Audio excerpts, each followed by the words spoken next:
کہتے ہیں کسی زمانے میں وہاں سلیٹی بنانے والا کوئی کارخانہ تھا، اسی وجہ سے اس کا یہ نام پڑ گیا ہے۔ ویٹر نے وضاحت کرتے ہوئے کہا، ٹھیک ہے تم جا کر لنچ لے آؤ، عمران نے کہا اور ویٹر سلام کر کے مڑا اور تیزی سے واپس چلا گیا۔ تھوڑی دیر بعد لنچ سرو ہو گیا اور عمران لنچ کرنے میں مصروف ہو گیا۔ لنچ کے بعد اس نے چائے کا آرڈر دیا اور خود وہ ہاتھ دھونے کے لیے اٹھ گیا۔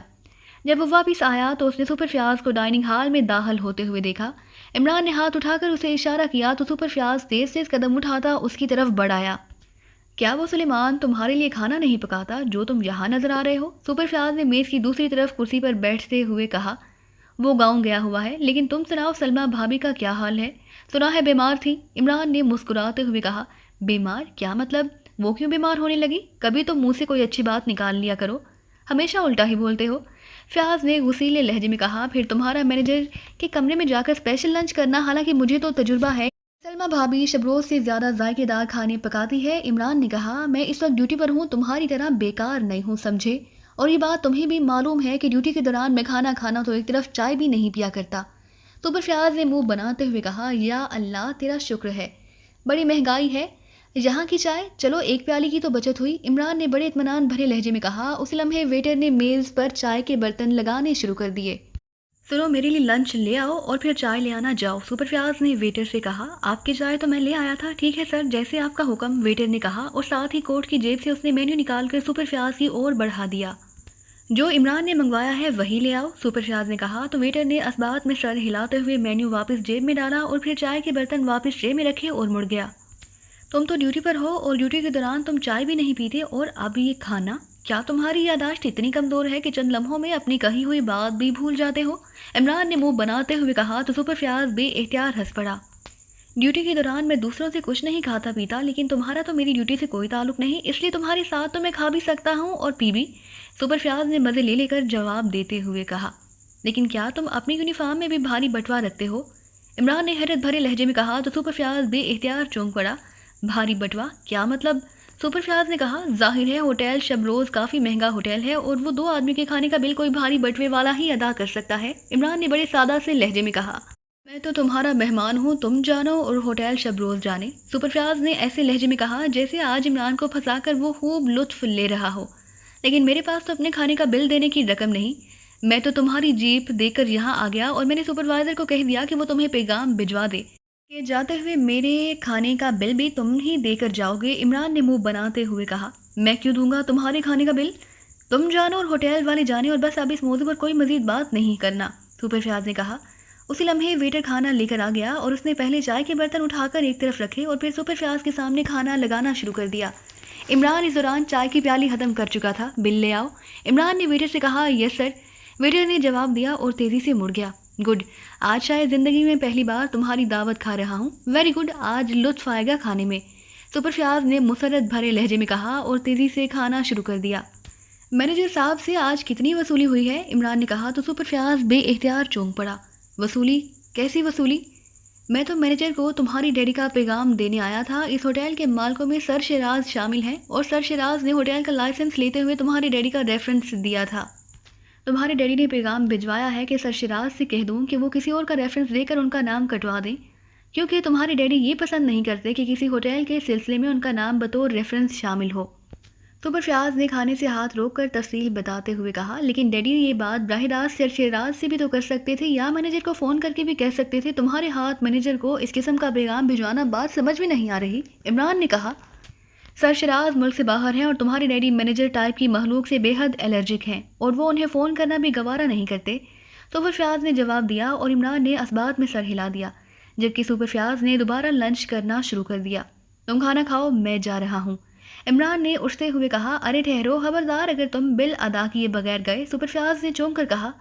میں ڈیڈی کو فون کر کے جاؤں گا کہ ان کے پیغام کا نتیجہ ہوٹل والوں کو کس طرح بھگتنا پڑ رہا ہے، تم فکر نہ کرو، عمران نے مسکراتے ہوئے کہا۔ ارے یہ کیا کہہ رہے ہو، میں تو تمہارا مہمان ہوں، سپر فیاض نے انتہائی پریشان سے لہجے میں کہا۔ لیکن تم ڈیوٹی پر ہی ہو اور ڈیوٹی کے دوران تمہارا مجھ سے کیا تعلق، ابھی تم نے خود ہی کہا ہے، عمران نے مسکراتے ہوئے کہا۔ ہاں ٹھیک ہے، میں اپنا بل دے کر جاؤں گا، جاؤ دفع ہو جاؤ، سپر فیاض نے غصیلے لہجے میں کہا۔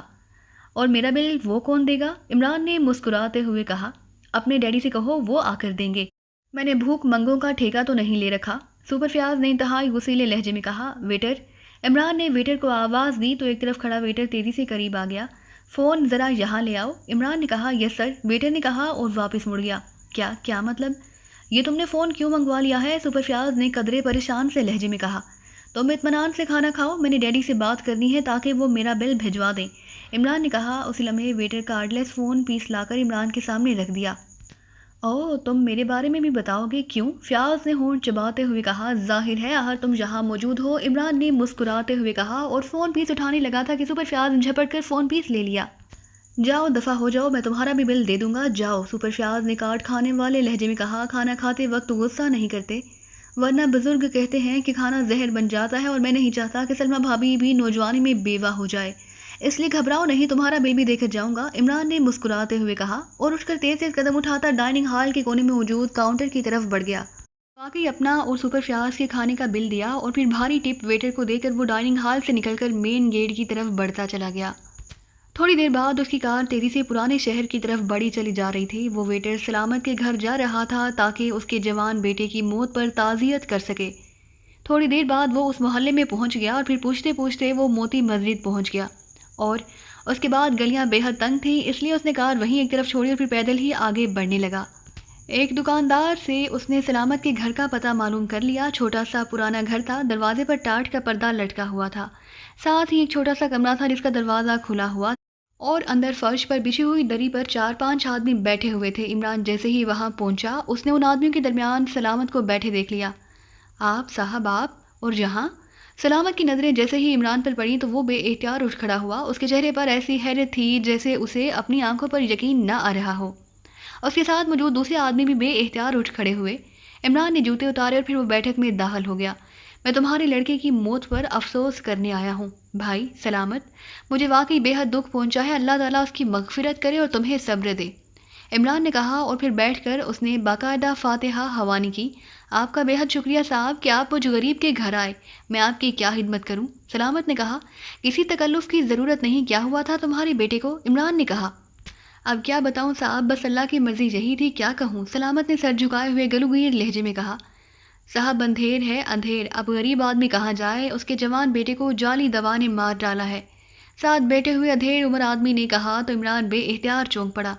جعلی دوا نے مار ڈالا ہے، کیا مطلب؟ میں آپ کی بات نہیں سمجھا، عمران نے حیران ہو کر پوچھا۔ صاحب، میرے بیٹے کے پیٹ میں اچانک درد ہوا، میں اسے ہسپتال لے گیا، وہاں ڈاکٹر نے ایک انجیکشن لکھ کر دیا جو میں ہسپتال سے باہر ایک دکان سے لے آیا، 312 روپے کا انجیکشن تھا، میرے پاس تو اتنے پیسے بھی نہیں تھے، لیکن میرے ساتھ محلے کے 2 آدمی تھے، ہم سب نے رقم اکٹھی کی تو اتنے پیسے بنے اور ہم نے انجیکشن خرید لیا۔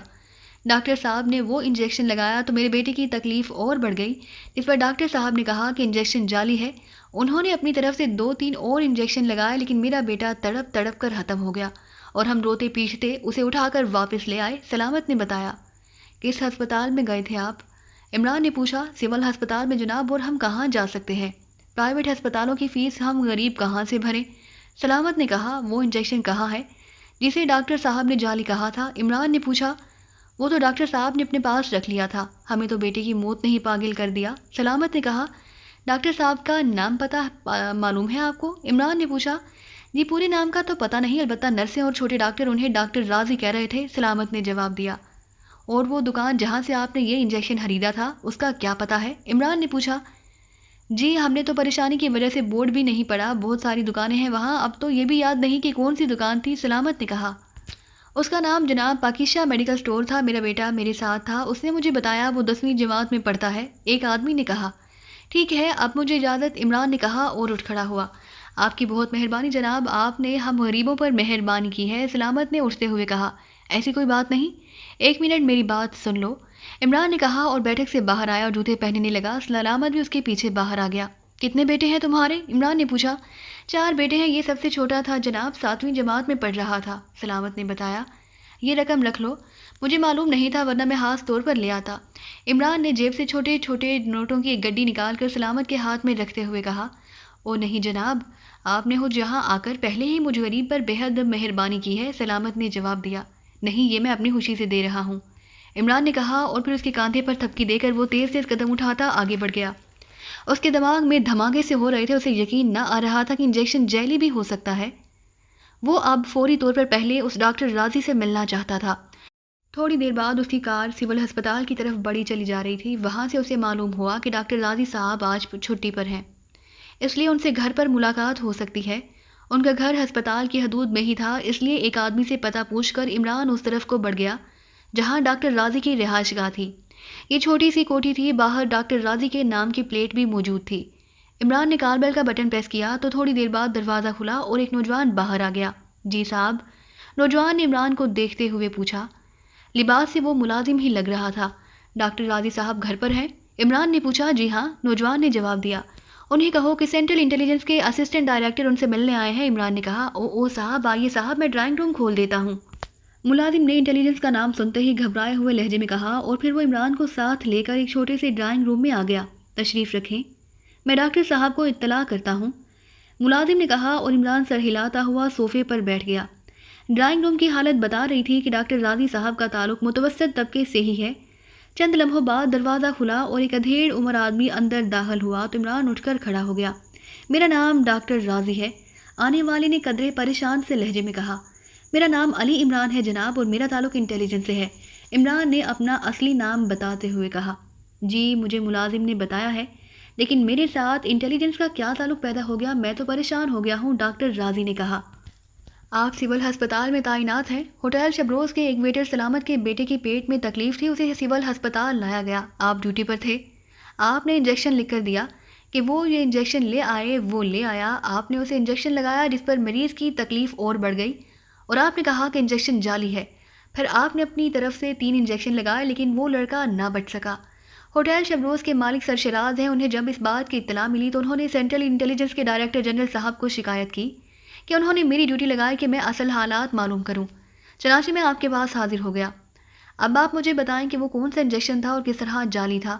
ایک بات اور، دوسری بات یہ کہ سول ہسپتال میں تو باقاعدہ ادویات حکومت کی طرف سے سپلائی کی جاتی ہیں، پھر آپ نے اس ویٹر کو کیوں کہا کہ انجیکشن باہر سے لایا جائے؟ عمران نے کہا تو ڈاکٹر راضی نے ایک طویل سانس لیا۔ مجھے یاد آ گیا عمران صاحب، آپ کی دوسری بات کا جواب میں پہلے دے دیتا ہوں، جو انجیکشن میں نے باہر سے منگوایا تھا وہ کافی عرصے سے ہسپتال کو سپلائی نہیں کیا جا رہا، حالانکہ اس کی اطلاع محکمہ صحت کو بھی بھیجی جا چکی ہے، آپ ہسپتال کا ریکارڈ بھی چیک کر سکتے ہیں، اور جہاں تک اس انجیکشن کے جعلی ہونے کا تعلق ہے تو وہ واقعی جعلی تھا، اس میں دوا کی بجائے شاید پانی میں کچھ ملا کر بھرا گیا تھا، چنانچہ یہ انجیکشن لگتے ہی مریض کی حالت تیزی سے بگڑتی چلی گئی تو میں نے اس کی جان بچانے کے لیے اسے مختلف انجیکشن لگائے لیکن وہ جام بر نہ ہو سکا، ڈاکٹر نے جواب دیا، اور ساتھ ہی اس نے انجیکشن کا نام بھی بتا دیا۔ وہ جعلی انجیکشن کی خالی شیشی آپ کے پاس ہے؟ عمران نے پوچھا۔ جی ہاں، میں نے اسے اپنے پاس محفوظ کر لیا اور پھر میں نے خود جا کر باہر مختلف دکانداروں سے معلومات حاصل کی، لیکن کسی نے بھی اس کی فروخت کی حامی نہ بھری، میں خاموش ہو گیا، لیکن یہ کوئی نئی بات تو نہیں، اس ملک میں تو جعلی ادویات کا کاروبار پورے عروج پر ہے، پہلے تو ہم لوگ جعلی ادویات کو اس کی پیکنگ سے پہچان لیتے تھے، لیکن اب تو اس مہارت سے یہ سب کچھ کیا جا رہا ہے کہ اسے کوئی پہچان ہی نہیں سکتا۔ میں تو کئی بار سیکرٹری ہیلتھ کو اس بارے میں لکھا ہے کہ جعلی ادویات کا تدارک کیا جائے، لیکن جہاں کوئی کسی کی سنتا ہی نہیں۔ میں انجیکشن لے آتا ہوں، ڈاکٹر راضی نے کہا اور اٹھ کر واپس چلے گئے۔ عمران نے بے اختیار ہونٹ بیچ لیے، اس کے تصور میں بھی نہ تھا کہ ادویات بھی جعلی ہو سکتی ہیں۔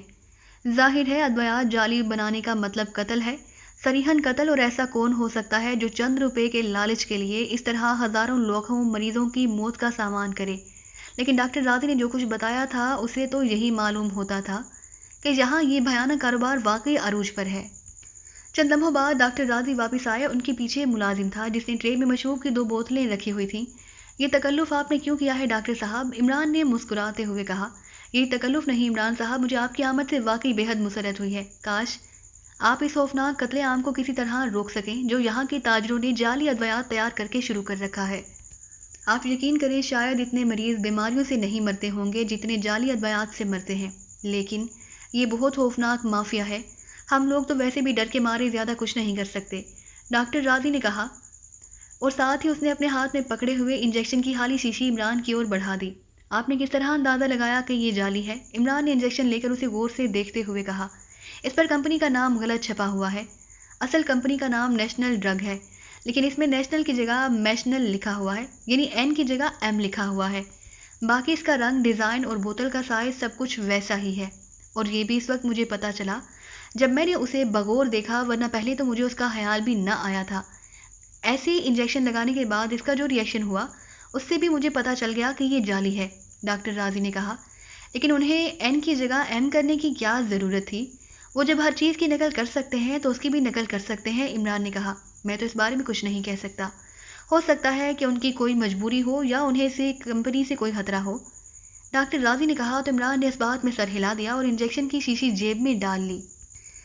میڈیکل سٹوروں پر آؤٹ آف ڈیٹ، میرا مطلب ہے ایکسپائر ادویات کی چیکنگ کے لیے حکومت کی طرف سے باقاعدہ ڈرگ انسپیکٹر مقرر ہے۔ کیا وہ چیکنگ نہیں کرتے؟ کیا انہیں ان جعلی ادویات کا علم نہیں ہوتا؟ عمران نے کہا۔ میں اس بارے میں کچھ نہیں کہنا چاہتا کیونکہ آپ سرکاری آدمی ہیں، بس اتنا کہہ سکتا ہوں کہ اگر وہ فرض شناسی سے کام کریں تو یہ جعلی ادویات کس طرح ایسے کھلے عام فروخت ہو سکتی ہیں، ڈاکٹر راضی نے کہا۔ اور عمران نے اس بات میں سر ہلا دیا۔ مشروب وہ پی چکا تھا، اس لیے اس نے ڈاکٹر راضی سے اجازت لی، ان کا شکریہ ادا کیا اور پھر اس کی کوٹھی سے نکل کر وہ ہسپتال کی پارکنگ کی طرف بڑھ گیا جہاں اس کی کار موجود تھی، لیکن ایک خیال کے آتے ہی وہ پارکنگ کی بجائے ہسپتال کے بیرونی گیٹ کی طرف مڑا۔ ہسپتال سے باہر ادویات فروخت کرنے والوں کی بے شمار دکانیں تھیں۔ عمران نے ان کے بورڈ دیکھتا ہوا آگے بڑھتا چلا گیا، پھر اسے پاکیشہ میڈیکل سٹور کا بورڈ نظر آ گیا۔ خاصی بڑی دکان تھی، کاؤنٹر پر ایک ادھیڑ عمر آدمی بیٹھا ہوا تھا۔ دکان میں کافی رش تھا اور 2-3 سیلز مین ادویات دینے میں مصروف تھے۔ عمران نے اسی انجیکشن کا نام لے کر ایک انجیکشن مانگا تو ایک سیلز مین نے وہ انجیکشن لفافے میں ڈال کر اسے ادھیڑ عمر کی طرف بڑھا دیا۔ ادھیڑ عمر نے انجیکشن نکال کر اسے دیکھا اور پھر اسے واپس لفافے میں ڈال کر اس نے لفافہ عمران کی طرف بڑھا دیا اور کمیشن میمو کاٹنے میں مصروف ہو گیا۔ 312 روپے جناب، ادھیڑ عمر نے کیش میمو پر دستخط کر کے اسے بک سے علیحدہ کرتے ہوئے کہا اور کیش میمو عمران کی طرف بڑھا دیا۔ عمران نے کیش میمو لیا اور پھر اس نے لفافے میں سے وہ انجیکشن نکالا اور اسے بغور دیکھنے لگا۔ اس پر نیشنل کا لفظ ایم سے ہی لکھا گیا تھا۔ یہ انجیکشن بھی آپ کی دکان سے لیا گیا ہے، لیکن اس میں اور اس کی کمپنی میں فرق ہے، یہ نیشنل ڈرگ کا بنا ہوا ہے جبکہ یہ آپ نے دیا ہے یہ نیشنل ڈرگ کا ہے۔ دونوں کی قیمتیں بھی ایک ہی ہیں اور ڈیزائن، رنگ، بوتل وغیرہ بھی، عمران نے کہا اور ساتھ ہی اس نے وہ بوتل نکال کر ادھیڑ عمر کی طرف بڑھا دی جو اس نے ڈاکٹر راضی سے لی تھی۔ نیشنل نام کی تو کوئی کمپنی نہیں ہے جناب، اس ادھیڑ عمر نے کہا اور انجیکشن کی بوتل کو غور سے دیکھنے لگا۔ او جناب، یہ تو جعلی ہے، یہ ہماری دکان سے نہیں لیا گیا، کسی اور دکان سے لیا گیا ہوگا، ہم جعلی ادویات فروخت نہیں کیا کرتے، ادھیڑ عمر نے کہا۔ اوکے، ہو سکتا ہے کہ لینے والے کو غلط فہمی ہوئی ہو، لیکن کیا جعلی ادویات بھی فروخت ہوتی ہیں؟ کون کرتا ہے ایسا؟ عمران نے اس کے ہاتھ سے وہ انجیکشن واپس لیتے ہوئے کہا۔ سنا تو یہی ہے کہ جعلی ادویات کا دھندا آج کل عروج پر ہے، لیکن ہم ایسا نہیں کرتے اور نہ ہی ہمیں معلوم ہے کہ کون ایسا کر رہا ہے، ادھیڑ عمر نے منہ بناتے ہوئے انتہائی خشک اور کھردرے لہجے میں کہا۔ آپ اس دکان کے مالک ہیں؟ عمران نے کہا۔ جی ہاں، کیوں، آپ کیوں پوچھ رہے ہیں؟ ادھیڑ عمر کا لہجہ اور زیادہ ناخوشگوار ہو گیا۔ میرا تعلق سینٹرل انٹیلیجنس سے ہے اور ہمیں رپورٹ ملی ہے کہ جعلی ادویات کا دھندا ہو رہا ہے۔ آپ کی بڑی دکان ہے اور آپ سلجھے ہوئے اور سمجھدار آدمی لگتے ہیں، اس لیے آپ ہم سے تعاون کریں اور کوئی نہ کوئی کلیو دیں تاکہ اس بھیانک دھندے کو ٹریس کر کے ختم کیا جا سکے، عمران نے کہا۔ او جناب، میں معذرت ہوا ہوں، مجھے واقعی علم نہیں، میں تو سارا دن دکان پر ہی رہتا ہوں، بس سنتے رہتے ہیں۔ آپ بے شک ہماری دکان کی تلاشی لے لیں، ہم نے کبھی ایسا کام نہیں کیا۔ اس بار ادھیڑ عمر کا لہجہ بے حد نرم تھا، شاید سینٹرل انٹیلیجنس کے لفظ کا اثر تھا۔ آپ کا نام؟ عمران نے پوچھا۔ میرا نام شرافت رضا ہے، اس ادھیڑ عمر نے کہا۔ اوکے، بے حد شکریہ، عمران نے کہا اور پھر جیب سے ایک بڑا نوٹ نکال کر اس نے شراف رضا کے ہاتھ میں دے دیا۔ یہ بل لے لیں، عمران نے کہا تو شرافت رضا نے نوٹ دراز میں ڈالا اور پھر بل کاٹ کر اس نے باقی رقم گن کر عمران کو دے دی اور عمران دکان سے نیچے اترا اور واپس ہسپتال کی طرف بڑھتا چلا گیا جہاں اس کی کار موجود تھی۔ اس نے فیصلہ کر لیا کہ ٹائیگر سے کہہ کر وہ اس شرافت رضا کو رانا ہاؤس بلوا کر پھر اس سے تفصیل سے پوچھ گچھ کرے گا، کیونکہ بہرحال یہ جعلی انجیکشن اسی دکان سے ہی فروخت کیا گیا تھا۔ شاندار انداز میں سجے ہوئے آفس میں موجود مہاگنی کی بڑی سی آفس ٹیبل کے پیچھے ریوالونگ کرسی پر بیٹھے ہوئے آدمی نے ٹیلی فون کی گھنٹی بجتے ہی ہاتھ بڑھا کر ریسیور اٹھا لیا۔ یس، کرم دادا خان بول رہا ہوں، اس آدمی نے بڑے باوقار سے لہجے میں کہا۔ شرافت رضا بول رہا ہوں جناب، دوسری طرف سے آواز سنائی دی۔ جی فرمائیے۔ کرم دادا خان کا لہجہ قدرے نرم پڑ گیا۔ آپ کا 3-1 انجیکشن سینٹرل انٹیلیجنس کے پاس پہنچ چکا ہے اور سینٹرل انٹیلیجنس اس پر تحقیقات کر رہی ہے۔ ابھی تھوڑی دیر پہلے میری دکان پر ایک آفیسر آیا تھا، اس کے ہاتھ میں آپ کا انجیکشن تھا، وہ مجھ سے پوچھنا چاہتا تھا کہ یہ انجیکشن کون بنا رہا ہے اور کہاں کہاں سپلائی ہو رہا ہے، اور ساتھ اس کا اصرار تھا کہ یہ انجیکشن میری دکان سے ہی بیچا گیا ہے، لیکن میں نے صاف انکار کر دیا، جس پر وہ چلا گیا۔ میں نے سوچا کہ آپ کو بتا دوں۔ شرافت رضا نے کہا،